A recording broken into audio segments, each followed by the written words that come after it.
Goa Organics వారి skin care, hair care, wellness products కోసం AP, తెలంగాణలో డిస్ట్రిబ్యూటర్లు కావాలను వివరాలకు స్క్రీన్ పైన ఉన్న నెంబర్కి కాల్ చేయండి. ఏపీ వ్యాప్తంగా పలు చోట్ల వాన పడుతోంది. అల్పపీడన ప్రభావంతో కుండపోత వర్షాలు కురుస్తున్నాయి. ప్రకాశం జిల్లా ఒంగోలులో వాన దంచుకొట్టింది. దీంతో లోతట్టు ప్రాంతాలు నీట మునిగాయి. రహదారులపైకి భారీగా వరద నీరు చేరి చెరువులను తలపిస్తున్నాయి. రోడ్డుపై మోకాలులతో నీరు ఉండడంతో వాహనదారులు తీవ్ర ఇబ్బందులకు గురవుతున్నారు. ఒంగోలుతో పాటు చుట్టుపక్కల ప్రాంతాల్లో కూడా ఇదే పరిస్థితి కనపడుతోంది. ఓ మోస్తరు వర్షానికి రహదారులు నీట మునగడంపై విమర్శలు వ్యక్తమవుతున్నాయి. ఇప్పుడే ఇలా ఉంటే వచ్చే వర్షాకాలంలో ఇంకెన్ని ఇబ్బందులు ఎదుర్కోవాల్సి వస్తుందేమోనని ప్రజలు ఆందోళన వ్యక్తం చేస్తున్నారు.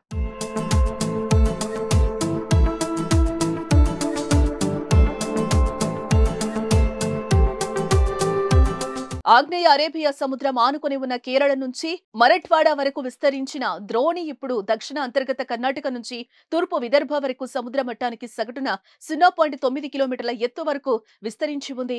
ఈ ప్రభావంతో ఏపీలోని పలు ప్రాంతాల్లో వర్షాలు కురుస్తాయని వాతావరణ శాఖ సూచించింది.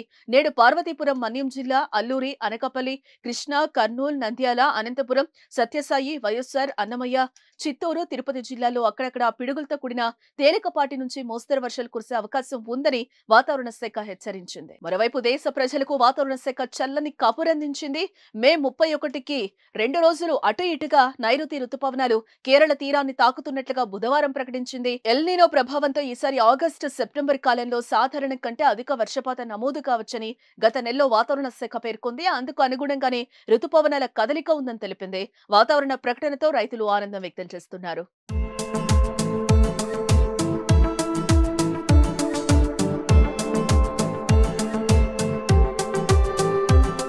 సుమన్ టీవీలో మీ పర్సనల్ అండ్ బిజినెస్ ప్రమోషన్స్ కోసం కింది నెంబర్కి కాంటాక్ట్ చేయండి.